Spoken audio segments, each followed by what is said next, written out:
Hola, muy buenas noches. Bueno, vamos a dar la espera mientras se van conectando para continuar con nuestra lectura del libro El alquimista de Paulo Coelho.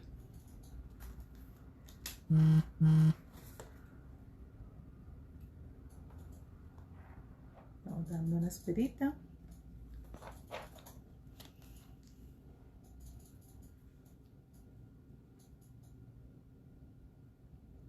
Mientras se van conectando. Hola Dianita, muy buenas noches.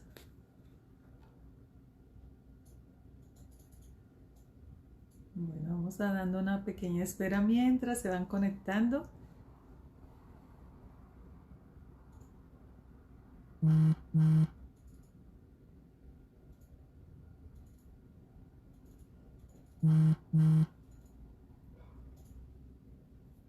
¿Cómo estás? Qué gusto tenerte aquí, Diana. Bueno, nos vamos a ver con Diana el próximo sábado, que están súper invitados para quienes ven la información vía, bueno, en diferido, que ven esta grabación. Hay varias personas que incluso desde España la ven en diferido al día siguiente, porque obviamente hasta ahora, cuando ellos en Colombia son las 9 de la noche, pues para ellos son ya horas de la madrugada, así que están súper dormiditos. Entonces la revisan con posterioridad. Bueno, vamos a ir arrancando y quiero mientras tanto contarles, bueno, que nuestra querida Diana va a estar con nosotros el sábado 24 de octubre a las 5 de la tarde, acompañándonos en una sesión del Club Cine, Música y Letra. Bueno, que estamos ahí incursionando con esta primera invitada de talla internacional. Realmente es alguien que quiero muchísimo, que aprecio mucho. Aquí está incluso hoy conectada y yo sé que ella es una persona que aprecio bastante, pero también sé que es una gran profesional en el área y he conocido pues todo lo que ha sido su proceso de crecimiento en este arte tan lindo de la música. Así que, y toda una profesión, ¿no? Es un arte y una profesión. Así que bueno, vamos a ir arrancando con nuestra historia del alquimista y voy a retomar algo de ayer que habíamos quedado, de este libro maravilloso que habíamos quedado en que este hombre protagonista de la película, digo yo, del libro, el alquimista Santiago, pues había perdido todo, se había confiado y creyendo que eran las señales, pues se había puesto a confiar su dinero, todo el dinero que había recogido de la venta de unas ovejas, y bueno, las entregó, se las dejó quitar y finalmente este hombre se perdió y no le consiguió absolutamente nada. Así que Santiago se encuentra, bueno, había acabado de pasar de España a Marruecos, allí por el estrecho, y como dice él, en la mañana era un pastor que tenía 60 ovejas y bueno, estaba muy feliz y tenía la posibilidad de encontrarse con una joven chica con la que llevaba un año soñando de volverse a encontrar, y tomó la decisión de ir tras su sueño, su realidad. Y bueno, pues sencillamente se encontraba allí en un país donde no conocía a nadie, donde no hablaba la lengua, donde acababa de perderlo todo porque su capital pues se lo acababan de robar, y finalmente estaba allí inicialmente desconsolado, pero luego se dio cuenta que era muy importante seguir las señales y que a veces precisamente el mundo nos pone a prueba a ver si realmente lo que queremos soñar es realmente tenemos el coraje de seguirlo y de perseguirlo. Bueno, bienvenido Luisfer, bienvenida Marielita. Así que, bueno, estábamos contando que este hombre está en este momento como trascendental, habiéndolo perdido todo, sin poder, dice él, siquiera cómo empezar de cero. Sin embargo, se acuerda que, bueno, todavía le quedan las dos gemas que le había dado aquel viejo en la mañana, una negra y una blanca. Ya les había contado yo lo que significaban todo esto. Y finalmente él concluye que lo más importante es cómo ve cada quien las cosas, ¿no? Porque a veces las mismas circunstancias, pues podemos tomarlas victimizándonos o sencillamente teniendo el coraje y de seguir adelante. Así que él dice, soy un aventurero en busca de un tesoro, o sea, no me voy a echar a morir y sencillamente esta es una aventura más y ya he vivido muchas cosas que quizás otros pastores jamás van a vivir o no han considerado vivirlas. Así que, bueno, ahí vamos en nuestra historia y ahorita retomamos el día de hoy, entonces continuando con ello. Dice, lo despertó un hombre que le estaba tocando con el codo. Se había dormido en medio del mercado y la vida de aquella plaza estaba a punto de recomenzar. Miró a su alrededor buscando a sus ovejas y se dio cuenta de que estaba en otro mundo. En vez de sentirse triste, se sintió feliz. Ya no tenía que seguir buscando agua y comida, ahora podía seguir en busca de un tesoro. No tenía un céntimo en el bolsillo, pero tenía fe en la vida. La noche anterior había escogido ser un aventurero, igual que los personajes de los libros que solía leer. Comenzó a deambular sin prisa por la plaza. Los comerciantes levantaban sus paradas, ayudó a un pastelero a montar la suya. Había una sonrisa diferente en el rostro de aquel pastelero. Estaba alegre, despierto ante la vida, listo para empezar un buen día de trabajo. Era una sonrisa que le recordaba algo al viejo, aquel viejo y misterioso rey que había conocido. Este pastelero no hace dulces porque quiera viajar o porque se quiera casar con la hija de un comerciante. Este pastelero hace dulces porque le gusta hacerlos. Bueno, ahí viene una idea interesante, pensó el muchacho, y notó que podía hacer lo mismo que el viejo, saber si una persona está próxima o distante de su leyenda personal solo con mirarla. Es fácil, yo nunca me había dado cuenta de esto. Cuando acabaron de montar el tenderete, el pastelero le ofreció el primer dulce que había hecho. El muchacho se lo comió, le dio las gracias y siguió su camino. Cuando ya se había alejado un poco, se acordó que se había montado el puesto entre una persona que hablaba árabe y la otra español, y se había entendido perfectamente. Existe un lenguaje que va más allá de las palabras, pensó el muchacho. Yo lo experimenté con mis ovejas y ahora lo practico con los hombres. Estaba aprendiendo varias cosas nuevas, cosas que él ya había experimentado y que sin embargo eran nuevas porque habían pasado por él sin notarlas. Y no las había notado porque estaba acostumbrado a ellas. Si aprendo a descifrar este lenguaje sin palabras, conseguiré descifrar el mundo. Todo es una sola cosa, había dicho el viejo. Decidió caminar sin prisas y sin ansiedad por las callejuelas de Tánger. Solo así conseguiría percibir las señales. Exigía mucha paciencia, pero esta es la primera virtud que un pastor aprende. Nuevamente se dio cuenta de que estaba aplicando a aquel mundo extraño las mismas lecciones que le había enseñado sus ovejas. Todo es una sola cosa, había dicho el viejo. Bueno, aquí vamos a ir haciendo este pare. Bienvenidos mis amigos de The Cool y querida Nancy. Bueno, primero, antes de seguir, de felicitar a Nancy, que es mi hermana que está cumpliendo años. Bueno, desearte que sigas cumpliendo muchos más. Hoy hablamos en la mañana, pero nuevamente aquí aprovecho para felicitarte en público y que sigas celebrando la vida. Bueno, siguiendo con el tema, nos está diciendo aquí esta lección es algo muy interesante y es que precisamente, dice él, primero se despertó. A muchos nos pasa eso que de pronto un día nos despertamos y estamos en otro mundo.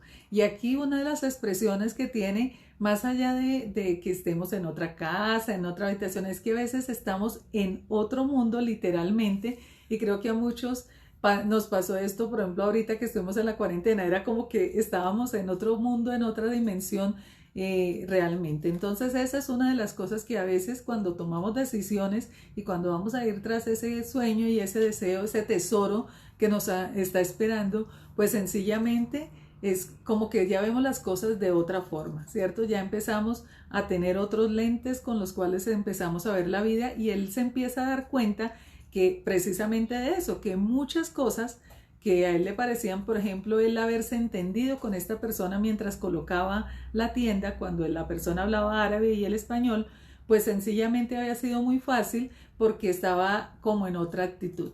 Y él dice que lo que aprendió además, lo que ha aprendido en el pasado, en este caso con las ovejas, pues le sirve para el futuro. Y yo creo que eso es una lección súper importante para todos, porque definitivamente todo lo que aprendemos en algún momento en nuestra vida, lo que aprendemos bien, pues nos sirve para en algún momento.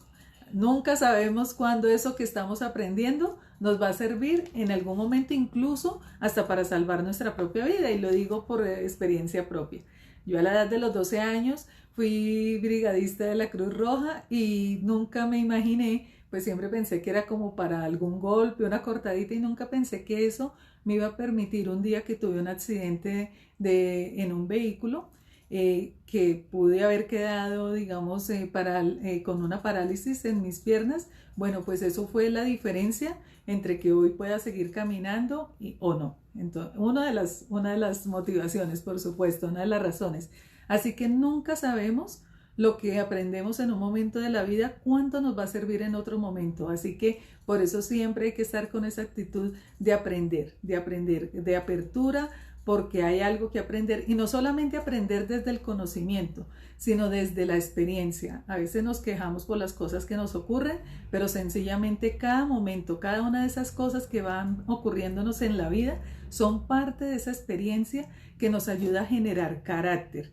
Y acuérdese en algo que hemos venido hablando: el coraje se traduce de esas experiencias de cuando construimos carácter. Así que, bueno, nada es gratuito y todo aporta para nuestro proceso. También nos dice aquí algo muy interesante, y es que él dice que este pastelero no estaba feliz porque sencillamente iba a conseguir un tesoro, ni porque iba a alguna parte, sino porque era feliz haciendo lo que estaba haciendo. Eso también es otra lección súper importante, y que él dice que se da cuenta uno cuando está en este proceso de desarrollar su leyenda personal. Dice que fácil es darnos cuenta que hay otras personas que están viviendo esa leyenda. Entonces, ¿por qué? Porque estamos vibrando la misma energía.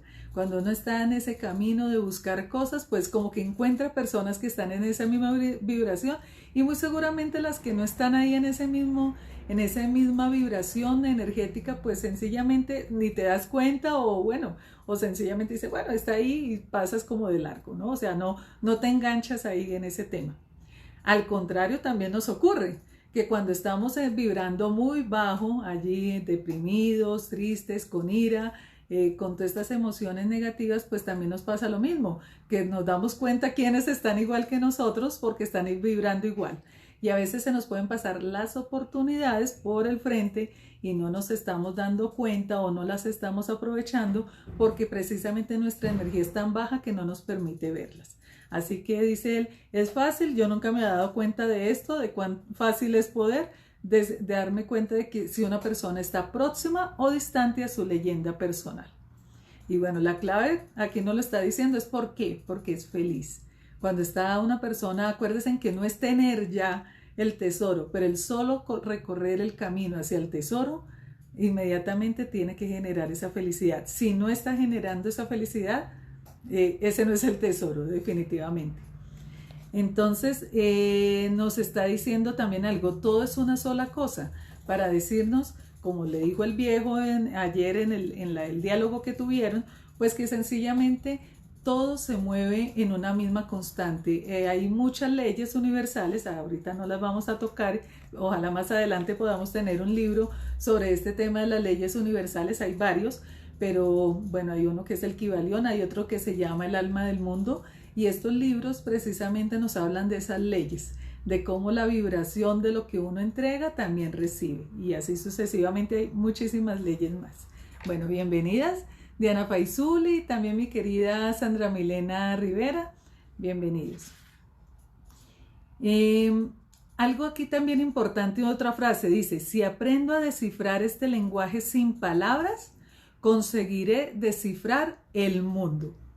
Él dice que así como él antes, digamos, tenía un diálogo con las ovejas, o entendía, digamos, el lenguaje de las ovejas, y las ovejas lo entendían a él, bueno, ahora se estaba comunicando también con personas que, aunque eran entre hombres hablando como raza o como género humano, está diciendo, aunque ahora ya puedo aprender también a leer el lenguaje de los hombres. ¿Y cuál es ese lenguaje? Yo muchas veces, y lo habíamos hablado antes, es un lenguaje universal, que es el lenguaje de la felicidad y del amor, Definitivamente cuando se está en esa vibración, en esa energía, pues todo, digamos como que las personas se encuentran y las personas pueden fácilmente, sin necesidad de hablar el mismo idioma incluso, poderse comunicar. Así que eso es parte, digamos, de estas lecciones que van aquí quedando entrelazadas dentro de la historia. Bueno, seguimos. El mercader de cristales vio nacer el día y sintió la misma angustia que experimentaba todas las mañanas. Llevaba casi 30 años en aquel mismo lugar, una tienda en lo alto de una ladera donde raramente pasaba un comprador. Ahora era tarde para cambiar las cosas, lo único que sabía hacer en la vida era comprar y vender cristal. Hubo un tiempo en que mucha gente conocía su tienda, mercaderes árabes, geólogos franceses e ingleses, soldados alemanes, siempre con dinero en el bolsillo. En aquella época era una gran aventura vender cristales y él pensaba que se haría rico y que tendría hermosas mujeres en su vejez. Pero el tiempo fue pasando y la ciudad se transformó. Ceuta creció más que Tánger y el comercio cambió de rumbo. Los vecinos se mudaron y en la ladera quedaron muy pocas tiendas y nadie subía a la ladera por unas pocas tiendas. Pero el mercader de cristales no tenía elección. Había pasado 30 años de su vida comprando y vendiendo piezas de cristal y ahora era demasiado tarde para cambiar de rumbo. Durante toda la mañana estuvo mirando el movimiento de la calle, hacía aquello desde hace años y ya conocía el horario de cada persona. Cuando faltaban algunos minutos para el almuerzo, un muchacho extranjero se detuvo delante de su escaparate. No iba mal vestido, pero los ojos experimentados del mercader de cristales adivinaron que el muchacho no tenía dinero. Aún así, decidió esperar un momento hasta que el muchacho se fuera. Bueno, aquí nos está hablando de algo que dice esta persona, es que llevaba 30 años en aquel mismo lugar. O sea, ahí nos está diciendo de alguien que lleva mucho tiempo y dice, es demasiado tarde para tomar un cambio. O sea, estamos hablando de que a veces pues estamos tan tristes porque quizás lo que estamos haciendo en el momento ya no es digamos, lo que se mercadea o ya no es algo que nos motiva en este momento de la vida y sin embargo nos da miedo salir de ahí. Recuerden lo que hablábamos en unas lecciones anteriores de este libro que nos decía que somos a veces como ovejas, ¿no? Como la palabra que normalmente usamos de borregos, que estamos ahí todos los días en una rutina y que a veces nos da tanto miedo, o sea, desde que tengamos agua y comida, acuérdense en la lección que decía, desde que las ovejas tengan agua y comida no les va a importar nada más. Bueno, pues a veces estamos así, como caminando como zombies en este mundo, ahí por donde va y bueno, lo importante es tener agua y comida, que lo demás no nos importa. Pues esto mismo casi que le estaba pasando al vendedor de cristales, estaba ya en un estado de que lo que hacía no le emocionaba, pero tampoco estaba dispuesto a cambiar porque sentía que ya habían pasado demasiados años y no era el tiempo de cambiar de actividad. Nos dice, había un cartel en la puerta en el que ponía que allí se hablaba varias lenguas. El muchacho vio aparecer a un hombre tras el mostrador. «Puedo limpiar estos jarros si usted quiere», dijo el chico. «Tal como están ahora, nadie va a querer comprarlos». El hombre lo miró sin decir nada. «A cambio, usted me paga un plato de comida». El hombre continuó en silencio y el chico sintió que debía tomar una decisión. Dentro de su zurrón tenía la chaqueta que no iba a necesitar en el desierto. La sacó y comenzó a limpiar los jarros. Durante media hora limpió todos los jarros del escaparate. En ese intervalo entraron dos clientes y compraron algunas piezas al dueño. Cuando acabó de limpiarlo todo, pidió al hombre un plato de comida.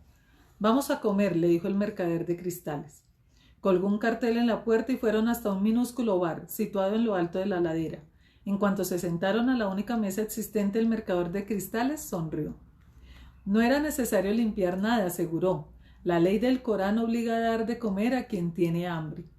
«Entonces, ¿por qué dejó que lo hiciera?», preguntó el muchacho. «Porque los cristales estaban sucios y tanto tú como yo necesitamos apartar los malos pensamientos de nuestras cabezas». Cuando acabaron de comer, el mercader se dirigió al muchacho. «Me gustaría que trabajases en mi tienda. Hoy entraron 2 clientes mientras limpiaba los jarros y eso es buena señal». «Las personas hablan mucho de las señales», pensó el pastor, pero no se dan cuenta de lo que están diciendo. De la misma manera que yo no me daba cuenta de que desde hacía muchos años hablaba con mis ovejas un lenguaje sin palabras. ¿Quieres trabajar para mí?, insistió el mercader. Puedo trabajar el resto del día, repuso el muchacho. Limpiaré hasta la madrugada todos los cristales de la tienda. A cambio necesito dinero para estar mañana en Egipto. El hombre rió. Aunque limpiases mis cristales durante un año entero, aunque ganases una buena comisión de venta en cada uno de ellos, aún tendrías que conseguir dinero prestado para ir a Egipto. Hay miles de kilómetros de desierto entre Tánger y las pirámides. Bueno, aquí nos está contando, ya nos va diciendo también un aspecto interesante, y es que le dice, las personas hablan mucho de señales. Está nuevamente, porque a veces en la vida no nos damos cuenta precisamente de cuánto hay de sabiduría a veces en los dichos o en las cosas que sabemos, y bueno, a veces hay que como hacernos conscientes de lo que está pasando para darnos cuenta. Y algo también aquí muy interesante, dice que por qué le dejó entonces limpiar los cristales. Dice, porque las personas necesitamos apartar los malos pensamientos de nuestras cabezas. Así que a veces las mentes ociosas son las que nos llevan a ponernos a pensar en cosas no necesariamente malas de hacer una maldad, pero sí a veces en empezar a llenarnos de miedos, en este caso pues del viaje, bueno, a empezar a llenarnos de limitantes, de miedos, de complejos, y a veces el estar tanto pensando y pensando pues nos llena la cabeza de todos estos temores en vez de ponernos a hacer, ¿no? Entonces esa es como una parte interesante de este fragmento. Dice, hubo un momento de silencio tan grande que la ciudad pareció haberse dormido. Ya no existían los bazares, las discusiones de los mercaderes, los hombres que subían a los alminares y cantaban, las bellas espadas con sus empuñaduras con piedras incrustadas. Ya se habían terminado la esperanza y la aventura, los viejos reyes y las leyendas personales, el tesoro y las pirámides. Era como si todo el mundo pareciese inmóvil, porque el alma del muchacho estaba en silencio.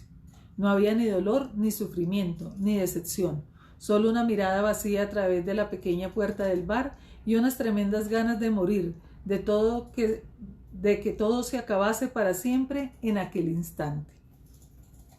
Bueno, nos está hablando precisamente de ese momento de angustia y un poco de dolor, porque obviamente estamos hablando de que esta historia está escrita pues en una época muy antigua, donde obviamente no había todo el conocimiento. Pues hoy en día muchos de nosotros decimos, no, obviamente está muy lejos, Marruecos de Egipto, aunque estén los dos en el norte de África, pues sabemos que está bastante distante. Son un país, digamos, el que está más al occidente y el otro más hacia el oriente del norte de África, así que uno dice, no, pues claro, es súper lejos. Y pues en aquella época ni aviones, ni trenes, sino era a pie o máximo a caballo o en camello. Entonces, pues obviamente por eso le dice, o sea, ni porque trabajes aquí un montón de tiempo vas a conseguir el dinero para ir. Por supuesto, esto lo llena de mucha frustración, porque recuerden que él vendió todo, salió de todo lo que había construido en su historia, digamos, reciente, pues de todas formas lo había perdido. Ahora, ¿cuánto tiempo llevaba trabajando? Más o menos con lo que nos está mostrando aquí la historia, cerca de 2 años. Recuerden que él dice que había estado un año de visita donde la chica, el siguiente año fue que volvió, y o sea, llevaba 2 años larguitos de ser pastor. Quizás para algunos decimos, bueno, tampoco perdió tanto tiempo, pero por supuesto que para ese momento, recordemos lo que, o sea, pongámonos un poquito en el contexto de la historia, pues era algo gravísimo y algo muy complejo quedarse sin nada. El mercader asustado miró al muchacho. Era como si toda la alegría que había visto en él aquella mañana hubiese desaparecido de repente. «Puedo darte dinero para que vuelvas a tu tierra, hijo mío», le ofreció. El muchacho continuó en silencio, después se levantó, se arregló la ropa y cogió el zurrón. «Trabajaré con usted», dijo, y después de otro largo silencio añadió, «necesito dinero para comprar algunas ovejas». Bueno, ahí termina la primera parte de este libro. Y bueno, ahí no lo deja en ese momento diciendo, ¿se va a devolver? ¿Será que va a seguir? Ahí sí como en las novelas o en las películas. ¿Seguirá el muchacho el camino hacia la pirámide o se volverá a España a seguir comprando ovejas? Bueno, aquí parece que sí se va a devolver porque está diciendo, necesito dinero para comprar algunas ovejas. Así que aquí cerramos primero esta primera parte del libro y bueno, nos está dejando ahí con esa incógnita y bueno, con una cierta hipótesis de que se va a devolver. Así que bueno, ahí cerramos nuestra lectura de hoy y yo los espero mañana a las 9 de la noche nuevamente para seguir ya con la segunda parte y saber qué va a pasar finalmente con este joven, si se va a devolver, si se va a quedar allí trabajando un buen tiempo con este mercader de cristales. Estos cristales son vidrio, ¿no? Jarrones y todo este tipo de cosas. En ese momento, eso es lo que se llama cristal, cristalería, ¿no? Es lo que trabajaba. Así que bueno, esperemos a ver qué va a pasar y qué nos va a contar en esta historia Paulo Coelho, qué decisión va a seguir tomando el joven frente a este propósito de si va a seguir en la búsqueda de su tesoro o si se va a regresar a España, pues digamos un poco a retomar la vida que tenía antes. Entonces, nos vemos mañana. Que tengan una muy, muy feliz noche.